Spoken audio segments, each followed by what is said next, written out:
안녕하세요. 시지푸스의 책방지기입니다. 어느새 겨울이 성큼 다가온 것 같습니다. 오늘이 벌써 절기상 소설이네요. 12월이 되면 어렸을 적 첫눈 오던 날과 크리스마스 트리를 만들던 추억이 떠오르는데요. 이 추위를 녹여줄 따뜻한 이야기가 없을까 생각했는데 어릴 적 읽었던 딱따구리 그레이트북스의 장발장이 떠올랐습니다. 오늘 소개해드릴 책 장발장은 빅토르 위고가 쓴 원작 레미제라블을 어린이들이 읽기 좋게 편집한 책인데요. 빅토르 위고의 레미제라블은 1862년에 출판된 후 아마도 오늘날엔 세계 어느 곳이든 이 책이 없는 나라가 없을 것 같습니다. 빅토르 위고는 레미제라블 외에도 사형수의 마지막 날, 93년, 파리의 노트르담 등 수많은 작품을 남겼는데요. 오늘은 이 중 은초대 편을 낭독해 드리도록 하겠습니다. 자, 그럼 저와 함께 장발장을 만나러 가보실까요? 은초대 1815년 프랑스의 티뉴라는 마을에 미리엘 주교가 살고 있었다. 나이 75세에 가량된 그가 이 마을에 온 것은 10년 전 일이었다. 이 해는 바로 유럽에서 한창 위세를 떨치던 나폴레옹이 워털루 싸움에 져서 아프리카에 있는 세인트 헬레나 섬으로 기양살이를 간 해이다. 미리엘 주교는 늙은 누이 동생 바티스틴과 함께 살고 있었다. 그리고 마그로와로 할멈이 집안의 잡일들을 맡아 하고 있었다. 미리엘 주교는 조그마한 2층 집에서 살고 있는데 그 집은 본디 누추한 병원이었던 곳이다. 미리엘 주교가 처음 이 마을에 임무를 띠고 왔을 때의 일이다. 주교는 주교관에 들자 곧 이웃에 있는 병원을 찾아갔다. 병원에는 26명의 입원 환자가 있었는데 환자 수에 비해 병원이 너무 비좁아 공기가 맑지 못했다. 그래서 미리엘 주교는 병원장에게 널찍한 나의 집과 바꾸어 쓰는 것이 어떻겠습니까? 하고 권했다. 그리하여 그 이튿날 26명의 환자와 병원장이 미리엘 주교의 집으로 옮겨오고 주교는 조그마한 병원으로 이사를 했다. 병원으로 쓰던 건물은 좁고 누추했으나 깨끗이 청소하고 나니 아담한 집이 되었다. 미리엘 주교는 집을 깨끗이 하는 것을 최고의 사치로 삼고 있었다. 그 밖에 또 하나 사치스러운 것이 있다면 그것은 6벌의 은그릇이었다. 이 은그릇에 담아 식사를 할 때면 주교는 마치 어린아이처럼 좋아했다. 은그릇 외엔 은촛대가 2개 있었다. 그 은촛대는 큰 아주머니에게서 받은 기념 선물이었다. 여느 때는 난로 위에 세워두지만 밤에 손님이 올 때면 탁자 위로 갖다 놓았다. 마그르와르 할멈은 6벌의 은그릇을 밤이면 미리엘 주교의 침대 머리맡 벽장에 넣어두었다. 그러나 벽장에 자물쇠를 채우는 일은 절대로 없었다. 주교는 집안 어디든지 자물쇠를 채운 일이 없었던 것이다. 그해 10월 첫 무렵 땅거미가 짙어오는 저녁녘이었다. 디뉴 마을에 한 낯선 나그네가 찾아들었다. 허름한 옷차림에 몹시 피로해 보이는 이 사나이는 큰 길을 꼬부라져서 시청 쪽으로 가더니 안으로 들어갔다. 15분쯤 뒤에 다시 밖으로 나온 사나이는 이번에는 마을이 제법 큰 여관을 향해 걸어갔다. 마침 저녁 식사 때라 크르와드 코르바라는 이름을 가진 이 여관의 주인은 마차꾼에게 줄 음식을 만들고 있었다. 주인은 닭고기와 생선을 화덕에 구우면서 눈도 돌리지 않고 물었다. 어떻게 오셨소? 하룻밤 묵으려고 하는데요. 돈만 낸다면. 돈은 있소. 초라한 사나이는 호주머니에서 가죽 돈주머니를 꺼내면서 말했다. 그제야 주인은 이 사나이의 누추한 차림새에 마음이 꺼렸던 모양인지 심부름하는 아이에게 몰래 쪽지를 지어주어 시청으로 보냈다. 그동안 사나이는 짊어지고 있던 배낭을 내려놓고 지팡이를 진 채 불 가까이 의자를 끌어다 앉았다. 식사는 곧 할 수 있겠지요? 예, 곧 됩니다. 이렇게 대답한 주인은 꾸물거리면서 심부름 보낸 아이가 돌아오기를 기다리고 있었다. 이윽고 아이가 돌아왔다. 주인은 그 아이가 가져온 쪽지를 읽고 나더니 머리를 설레설레 내저었다. 손님 미안하지만 재워드릴 수 없습니다. 주인의 말은 찬물이라도 끼얹은 듯 금세 차가워졌다. 왜 그러십니까? 내가 돈을 내지 않을 것 같아서 그럽니까? 돈은 미리 내겠소. 사나이는 벼락이라도 맞은 듯 깜짝 놀라며 말했다. 그런 게 아니라 빈 방이 없어서 그럽니다. 방이 없으면 마구간이라도 줬소. 마구간에는 말이 자고 있어요. 그럼 헛간이라도 줬소. 집만 깔면 잘 수 있으니까. 우선 식사부터 하고 나서 이야기합시다. 사나이는 배가 몹시 고픈 모양이었다. 식사도 드릴 수 없소. 주인은 꺼리낌 없이 딱 잘라 대답했다. 무슨 말씀이요? 돈을 내겠으니 아무거나 먹게 해주세요. 남은 음식이 없소. 저기 있는 건 뭐요? 마차꾼들이 먹을 것이요. 몇 사람이야 되는데 12사람이요. 그 음식은 20사람도 더 먹을 수 있겠구려. 모두 미리 돈을 받아둔 음식이라서 마음대로 할 수가 없습니다. 사나이는 다시 의자에 주저앉았다. 저녁을 먹을 수 있을 때까지 버티려는 생각이었다. 나가주시오. 주인은 냉정하게 말했다. 그리고 낮은 목소리로 당신은 장발장. 당신이 어떤 사람인지 잘 알고 있어. 수상해서 시청에 알아보았지. 시청에서 적어보낸 쪽지를 보여줄까? 하며 쪽지를 내밀었다. 사나이는 그 쪽지를 힐끗 보더니 잠자코 배낭을 짊어지고 바깥으로 나갔다. 날은 완전히 저물고 하늘에는 별이 반짝이고 있었다. 여관집 주인과 길가 사람들은 멀어져가는 사나이의 뒷모습을 바라보며 수군거렸다. 사나이는 큰 길을 휘청휘청 걸어 내려갔다. 그러자 저쪽 끝에 등불이 가물거리고 있는 집이 보였다. 그곳은 여관을 겸한 술집이었다. 안에는 4-5사람이 술을 마시고 있었다. 사나이는 뒷문 쪽으로 가서 문을 열었다. 누구요? 주인이 소리쳤다. 하룻밤 묵었으면 하는데요. 사나이는 서슴지 않고 대답했다. 술을 마시고 있던 사람들이 힐끗 사나이를 돌아보았다. 주인이 고개를 끄덕이자 사나이는 감사하는 얼굴로 불 옆에 가까이 다가와 앉았다. 남비에서 끓는 음식 냄새가 사나이의 굶주린 비인 속을 자극했다. 사나이의 얼굴에는 괴로움이 감도는 사납고 어두운 기운이 어려 있었다. 굵직한 눈썹 밑에 두 눈에서는 불같은 도끼가 번쩍였다. 이때 술을 마시고 있던 한 사람이 주인에게로 가서 귓속말을 소곤거렸다. 그 사람은 조금 전 크르와드 코르바 여관에 있던 사람이었다. 주인은 사나이 곁으로 가서 여기서 나가주는 것이 좋겠소 하고 부드럽게 말했다. 당신도 알고 있나요? 사나이는 단념한 듯이 되물었다. 그렇소. 어디 딴 데로 가보시오. 사나이는 다시 배낭을 집어들고 밖으로 나왔다. 마을 아이들이 기다리고 있었다는 듯이 돌팔매질을 하며 따라왔다. 사나이는 지팡이를 휘둘러 아이들을 쫓아버리고서 감옥 앞으로 갔다. 날이 이 안에서 하룻밤만 자고 가게 해주십시오. 사나이는 문지기에게 사정했다. 여기가 여관인 줄 알아? 문지기는 철거덩 소리 내어 문을 닫아 걸고는 안으로 사라져버렸다. 사나이는 기운 없이 걸어가다가 뜰이 널찍한 2층 집 앞에 멈추어 섰다. 집 안은 불빛으로 환했다. 사나이 눈에 하얀 칠을 한 방이 보였다. 한쪽에 침대가 놓여 있고 방 한가운데의 식탁 위에는 술병과 김이 가득히 오르는 스프 그릇이 늘어놓여 있었다. 식탁에는 젊은 부부가 앉아 있었다.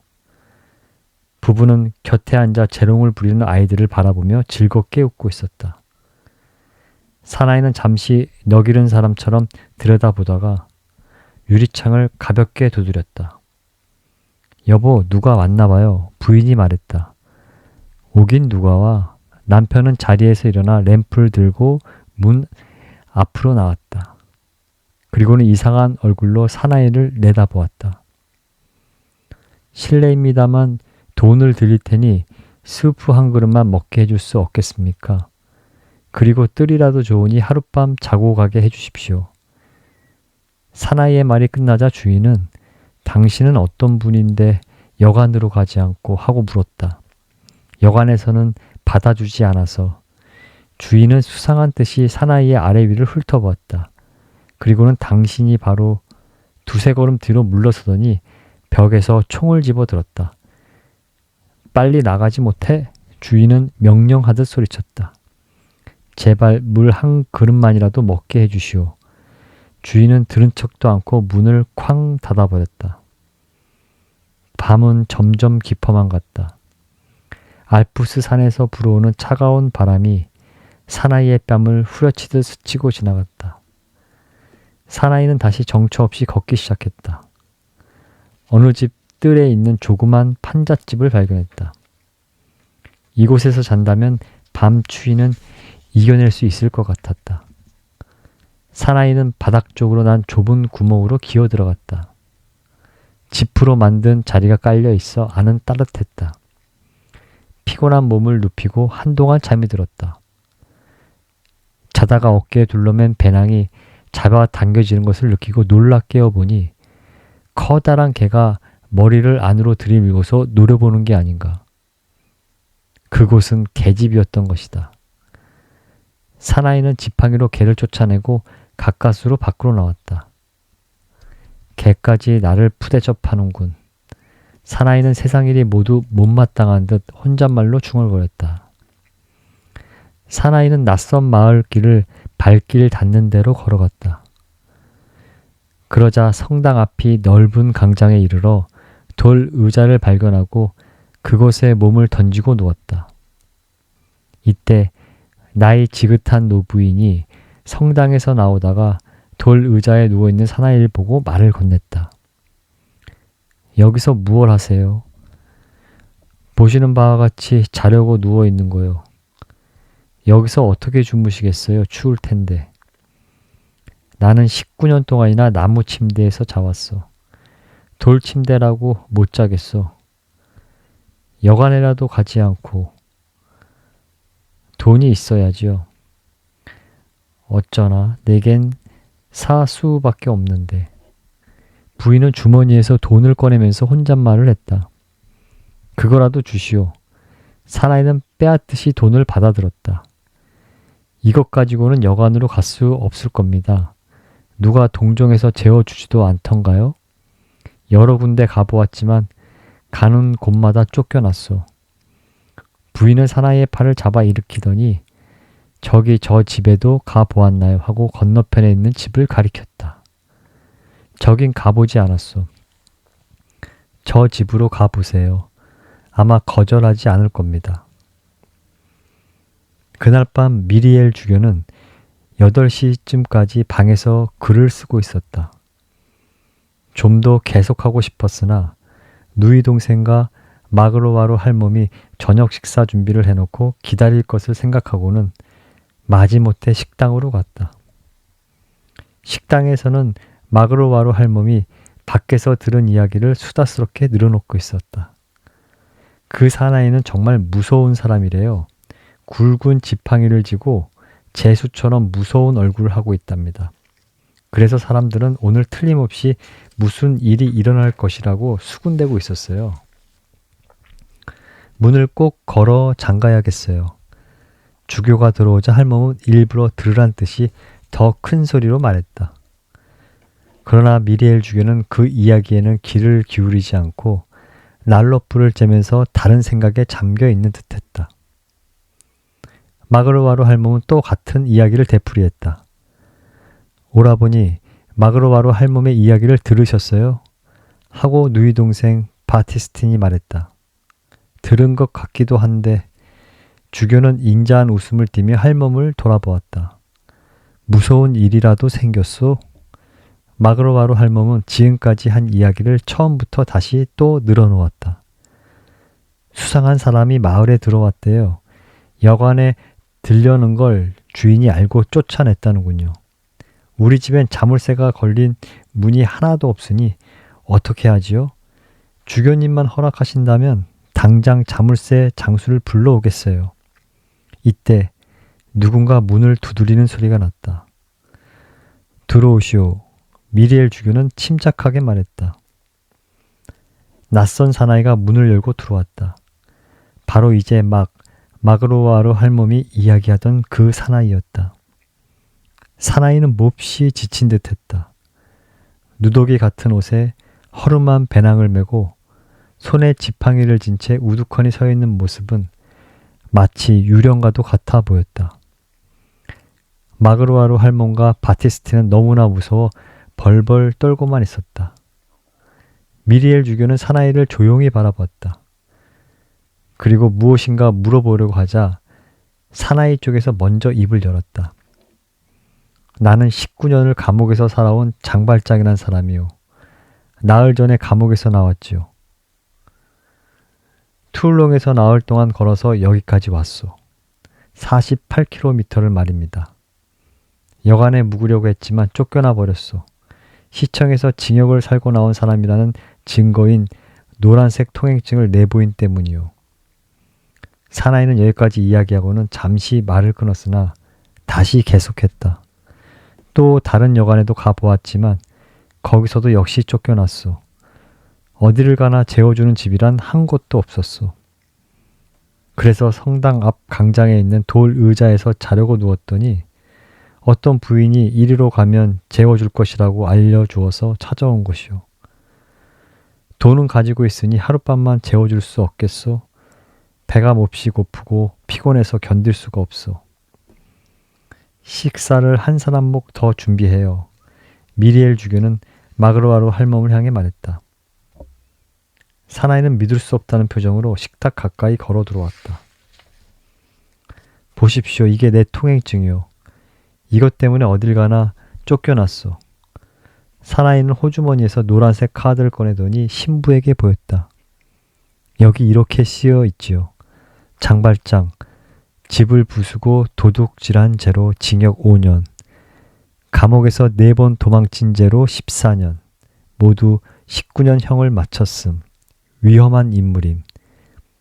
이런 사람을 재워주겠다는가요? 재워만 주신다면 마곡간이건 어디건 아무데라도 좋습니다만. 미리엘 주교는 사나이의 말을 귀담아 듣지도 않고 마그로와르 할멈에게 침대 준비를 시켰다. 자, 이리 오시오. 저녁 식사를 합시다. 그동안에 잠자리 준비가 될 것이오. 사나이 얼굴에 기뻐하는 빛이 떠올랐으나 금방 못 믿겠다는 듯이 표정이 어두워졌다. 그리고는 더듬거리며 말했다. 정말 나를 재워주시는 겁니까? 내쫓지 않으신단 말씀이지요? 당신은 참 고마우신 분입니다. 물론 돈은 내겠지만 당신은 정말 착한 분이요. 성함을 알려주십시오. 이 여관집 주인이신가요? 나는 여관집 주인이 아니라 이 집에 사는 신부요. 미리엘 주교는 웃으면서 대답했다. 신부님이시라고요? 그럼 저 성당에 계시는 신부님이신가 보군요. 참 내가 이렇게 어리석담. 신부님을 미처 몰라 배웠군요. 사나이는 배낭과 지팡이를 내려놓고 의자에 앉았다. 신부님 참 인정 많으신 어른이요. 나를 천대하지 않고 이렇게 친절히 대해주시니 정말 고맙습니다. 돈도 물론 받으시지 않으시겠지요? 미리엘 주교는 또 얼굴에 웃음을 가득 띄웠다. 물론 받지 않고 말고요. 잘 가지고 계시오. 얼마나 가지고 있어? 109프랑 15수 가지고 있습니다. 감옥에서 벌어 모은 돈이죠. 그 돈을 모으는데 얼마나 걸렸나요? 19년이요. 19년. 미리엘 주교는 깊은 한숨을 몰아쉬었다. 사나이는 다시 말을 이었다. 신부님 일하시니 말씀드립니다만 감옥에도 신부님이 한 분 계셨지요.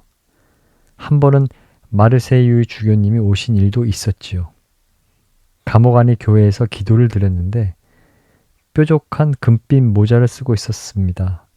무슨 설교를 했는지는 자리가 멀어서 잘 들리지 않았지만 사나이가 이야기하는 동안 미리엘 주교는 조용히 자리에서 일어나 사나이가 들어올 때 열어놓은 문을 닫았다. 마그로아르 할멈이 사나이가 먹을 음식을 들고 오자 미리엘 주교는 날로 가까이 갖다 놓게 했다. 그리고는 사나이를 향해 이곳 바람은 여간 차지가 않습니다. 당신은 몹시 춥겠지요 하고 부드러운 말로 위로해 주었다. 주교가 마글로아르 할멈에게 불빛이 어둡다고 말하자 할멈은 곧 주교의 방 난로 위에 있는 은촛대를 2개 가지고 와서 식탁 위에 올려놓았다. 사나이는 놀란 눈으로 은촛대를 바라보면서 말했다. 신부님, 당신은 참 고마운 분입니다. 나 같은 사람을 미워하지도 않고 나를 위해 촛불까지 켜주시다니. 내가 감옥에서 나온 사람이란 것을 분명히 알려드렸는데. 미리엘 주교는 사나이의 손을 덥석 잡으며 그의 곁으로 가 앉았다. 당신이 말하지 않아도 나는 다 알고 있었어. 이 집은 내 집이 아니라 크리스트의 집이요. 누구나 이 집에 들어올 수 있어. 슬픈 사람이나 괴로운 사람이나 또 배고픈 사람이나 아무라도 괜찮소. 내가 당신의 이름을 알아야 할 필요가 어디 있겠소. 당신이 말하기 전에 나는 당신의 이름을 벌써 알고 있었다오. 내 이름을요? 사나이는 눈이 둥그레져서 주교의 얼굴을 쳐다보았다. 알고 있었지요. 당신의 이름은 나의 형제라는 걸 말이요. 신부님, 나는 여기 들어오기 전까지 이루 말할 수 없이 배가 고프고 피곤했었습니다. 그런데 지금은 배고픈 것도 모르겠습니다. 신부님이 친절하게 대해주시는 바람에 모두 잊어버린 것 같습니다. 미리엘 주교는 사나이의 가엾은 듯이 바라보았다. 당신은 많은 고생을 했구려. 고생이야 뭐 재수가 입는 붉은 옷에다 새고랑이를 차고 말 한마디 잘못해도 두들겨 맞고 정말 개팔자가 부러울 지경이었죠. 참으로 당신은 슬픔과 괴로움 속에서 살아온 사람이요. 그런 괴로움을 견디어 이겨낸 사람이야말로 크리스트께서 따뜻하게 받아주실 거요. 이야기를 하고 있는 동안 식사 준비가 다 되었다. 보리로 만든 빵과 스프, 그리고 고기와 무화과와 치즈, 고급 포도주까지 한 병 놓여 있었다. 자, 드시오. 주교는 먼저 기도를 드리고 나서 포크와 나이프를 들며 사나이에게 권했다. 사나이는 정신없이 먹기 시작했다. 식탁이 텅 빈 것 같군. 주교는 빵을 집다 말고 말했다. 마그로아르 할멈이 3사람 몫이 은그릇밖에 갖다 놓지 않은 것이었다. 할멈은 곧 일어나 나머지 3벌의 은그릇을 식탁 위에 갖다 놓았다. 주교는 언제나 누가 오든지 간에 6벌의 은그릇을 식탁 위에 늘어놓는 걸 좋아하여 그것이 이제 습관이 되어버렸다. 스프를 개눈 간주듯 먹어치운 사나이는 그제야 기운이 좀 나는 듯했다. 고마우신 신부님, 이런 맛있는 음식은 분에 넘칩니다. 하지만 아까 나를 내쫓던 여관에서는 마차꾼들이 이보다 더 좋은 음식을 먹고 있나 보던데요. 그 사람들은 나보다 더 힘든 일을 하기 때문이지요. 미리엘 주교는 조용히 대답했다. 아닙니다. 그 마차꾼들은 신부님보다 돈을 많이 가지고 있기 때문이죠. 난 잘 알고 있습니다. 신부님은 돈이 없는 가난한 분이죠. 그러나 신부님처럼 인정이 많으신 분은 더 잘 살아야 합니다. 하나님만이 모든 걸 잘 알고 계시오. 주교는 식사가 끝난 뒤 기도를 드린 다음 식탁 위에 은촛대를 하나 집어 사나이에게 주었다. 그리고 사나이를 방으로 안내했다. 마침 마그로아르 할멈이 침대 옆 벽장 안에 은그릇을 챙겨 넣고 있었다. 사나이가 잘 방에는 이미 침대 위에 하얀 시트가 깔려 있었다. 그럼 편히 쉬시오. 내일 아침 떠나기 전에 우유를 짜서 따뜻하게 데워 드리리다. 신부님 정말 고맙습니다. 나 같은 사람을 이렇게 따뜻히 대해주시다니 하고 사나이는 말했다. 미리엘 주교는 오른손을 들어 사나이에게 자애로운 하나님의 은혜가 깃들도록 축복을 내려준 다음 방을 나갔다. 사나이는 감옥의 죄수들이 흔히 그러듯이 콧김으로 촛불을 끄자 옷을 입은 채 침대에 쓰러져 그대로 잠들어 버렸다. 곤히 잠들었던 사나이는 문득 한밤중에 잠이 깨었다. 침대가 포근하여 오히려 깊이 잠들지 못했던 것이다. 20년 가까이 딱딱한 나무 침대에서만 자왔기 때문이다. 다시 눈을 감고 잠을 청했으나 이 생각 저 생각에 꼬리를 물고 일어나 좀처럼 잠을 이룰 수가 없었다. 오늘 저녁 주교에게 은혜를 입은 일이 뼈에 사무치도록 고마워서 견딜 수가 없었다. 초라한 사나이 장발장은 이날 이때까지 이처럼 친절한 대접을 받아본 일이 한 번도 없었던 것이다. 나는 가난한 시골집에서 태어난 농사꾼의 아들이었지. 어릴 때부터 죽도록 고생만 해왔거든. 아버지가 일찍이 돌아가신 뒤로는 누이집에 얹혀 살았지. 나이가 들었을 때는 매부가 세상을 떠나 내 손으로 벌어서 누님을 보살펴 주어야만 했어.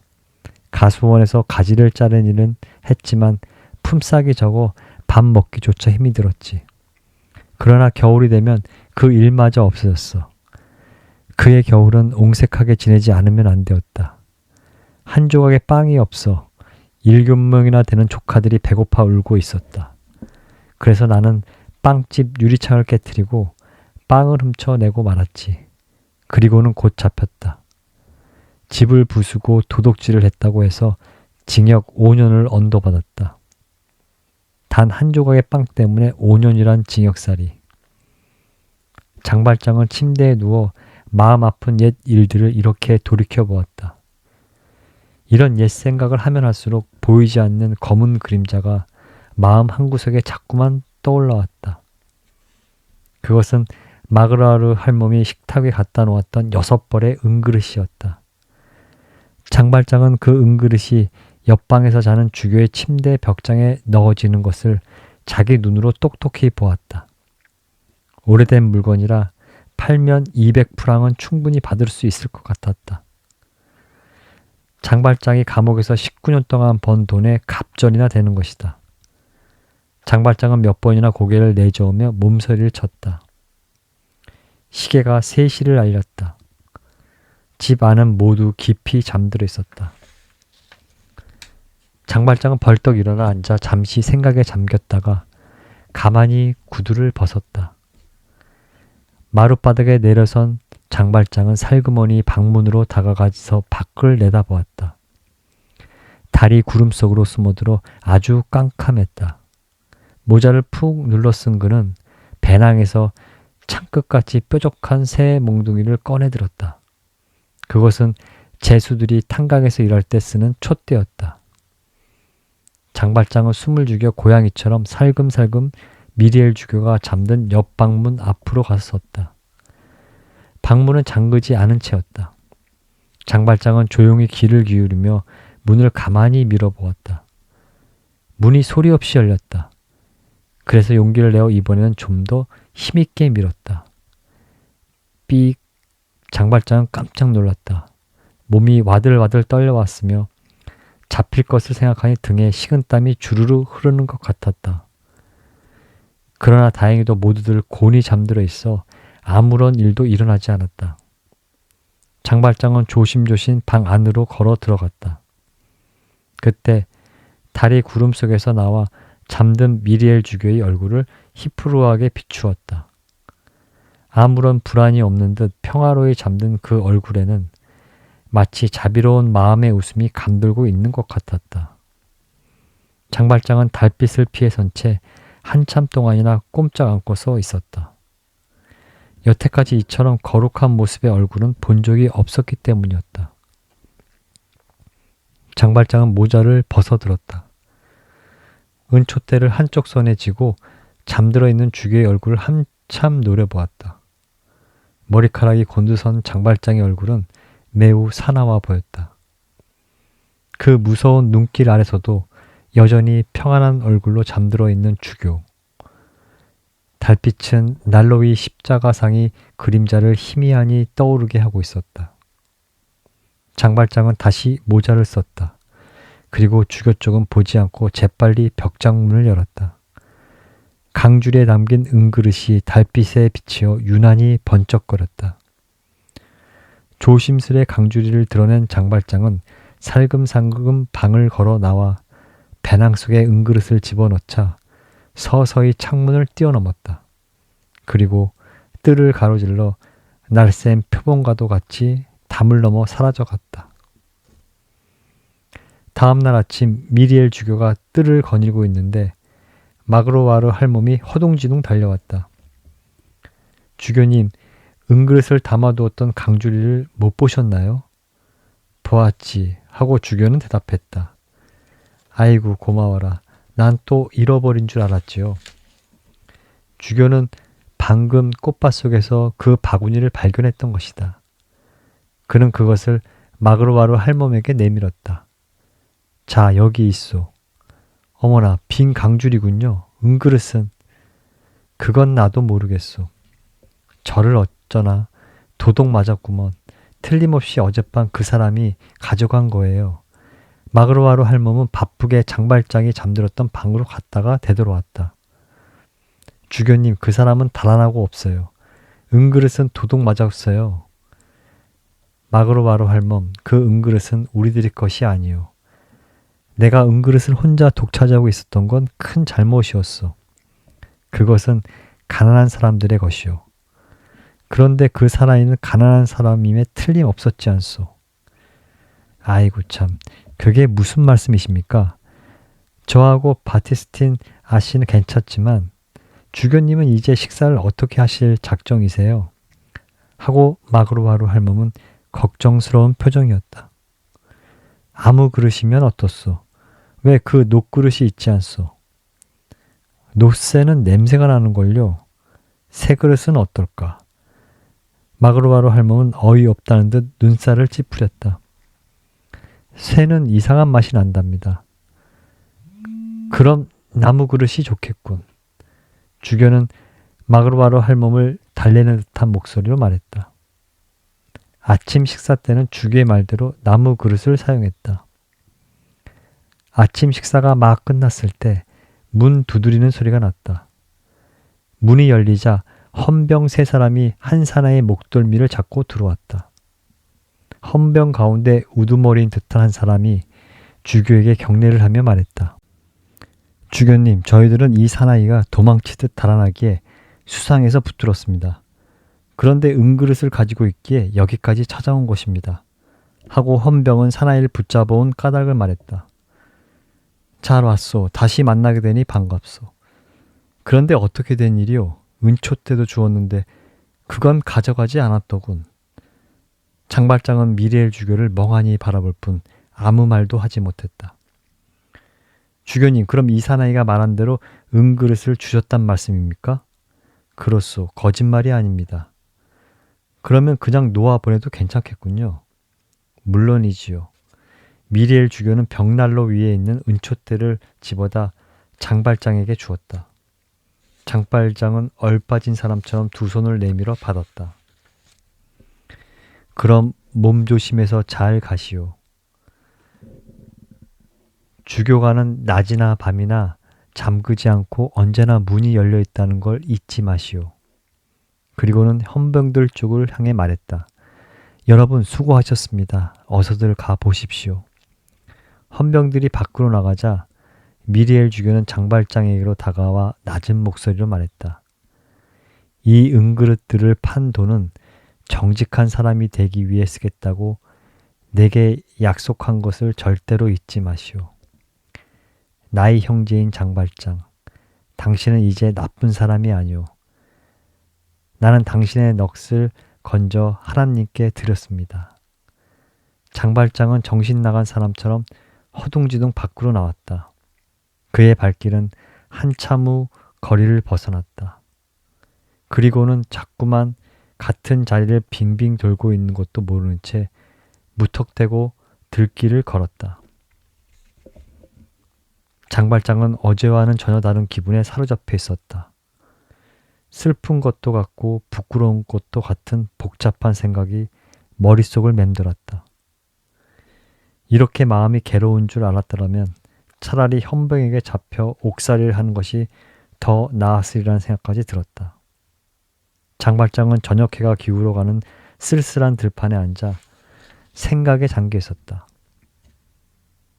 여기는 디뉴 마을에서 12km가량 떨어진 곳으로 좁은 들길이 바로 눈앞에 보였다. 어디선가 노래소리가 들려왔다.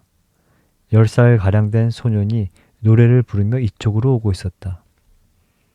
아코디온을 메고 떠돌아다니며 빌어먹는 아이였다. 소년은 손에 쥔 몇 푼의 돈을 공중으로 던져 올렸다 받았다 하며 걸어오고 있었다. 장발장에 있는 줄도 모르고 가까이 다가와 멈춰 서더니 또 돈을 던져 올렸다. 그러자 40스우짜리 은돈이 떨어져 장발장의 발 앞으로 굴러왔다. 장발장은 자기도 모르게 그 돈을 밟았다. 그제서야 소년은 장발장을 발견했다. 아저씨, 그 돈 이리 주세요 하고 말했다. 장발장은 무슨 영문인지 몰랐다. 넌 누구냐? 푸티 제르베예요. 제 돈을 주세요. 무슨 소리를 하는 거냐? 저리 가. 돈을 달라니까요. 그러자 장발장은 머리를 숙인 채 아무 대답도 하지 않았다. 아저씨 어서 줘요. 하얀 은돈이에요. 소녀는 장발장의 옷을 잡고 흔들면서 졸라대었다. 그리고는 자기의 돈을 밟고 있는 커다란 구두를 밀쳐내려고 했었다. 내 돈 주세요. 40스우짜리 내 은돈 말이에요. 소녀는 울고 있었다. 장발장은 머리를 쳐들었다. 내가 누군데 자꾸 돈을 달라는 거냐? 저리 가지 못해. 장발장은 여전히 돈을 밟은 채 벌떡 일어서며 꽥 소리를 질렀다. 소녀는 깜짝 놀라서 장발장의 험상궂은 얼굴을 쳐다보았다. 그리고는 뒤도 돌아보지 않고 도망쳤다. 그러나 저만큼 달려가서는 훌쩍훌쩍 흐느껴 울기 시작했다. 장발장은 한참 동안이나 그대로 움직이지 않고 서 있었다. 그러다가 지팡이를 쥐려고 허리를 구부렸을 때 비로소 하얀 은돈이 눈에 띄었다. 이게 뭐야? 장발장은 갑자기 몸을 부르르 떨었다. 그러나 그 소년의 모습은 이미 아무데도 보이지 않았다. 푸티 제르베! 장발장은 큰 소리로 소년의 이름을 불렀다. 수풀을 흔들며 지나는 바람소리만 들릴 뿐 아무런 대답이 없었다. 장발장은 빠른 걸음으로 길을 따라가다가 마침내 달리기 시작했다. 그러다가 때때로 우뚝 멈춰서서는 구슬픈 목소리로 어둑어둑한 속에서 외치곤 했다. 푸티 제르베! 푸티 제르베! 어쩌면 소년은 장발장이 부르는 소리를 듣고 무서워 달아나 버렸는지도 모른다. 말을 탄 목사가 저쪽에서 오고 있었다. 목사님, 아이가 지나가는 걸 못 보셨습니까? 아코디온을 맨 아이인데요. 못 보았소. 목사는 이상하게 생각하며 대답했다. 장발장은 5프랑짜리 종이돈을 2장 꺼내 목사에게 건네주면서 그 아이를 보지 못하셨다니 하는 수 없군요. 이 돈을 가난한 사람에게 전해주십시오 하고 말했다. 떠돌아다니는 아이를 어디서 만난단 말인가. 장발장은 화가 나는 듯이 거칠게 다시 5프랑짜리 종이돈을 2장 더 꺼내 목사의 손에 쥐어주며 말했다. 가난한 사람들에게 주십시오. 부탁입니다. 그리고는 목사님, 나를 잡아 가두어 주십시오. 나는 도둑입니다. 하고 맥 빠진 소리로 횡설수설 짓거렸다. 이 말에 놀란 목사는 말을 몰아 도망쳐 버렸다. 장발장은 또 달렸다. 소년의 이름을 부르면서 정신없이 달렸으나 아무래도 만날 수가 없었다. 소년을 부르는 소리는 저녁 안개 속으로 사라져갈 뿐이었다.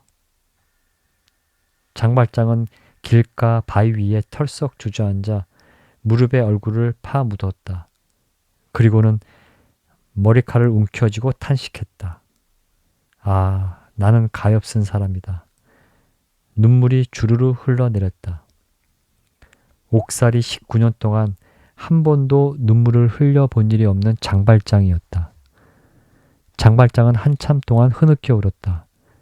뜨거운 눈물이 하염없이 흘러내렸다.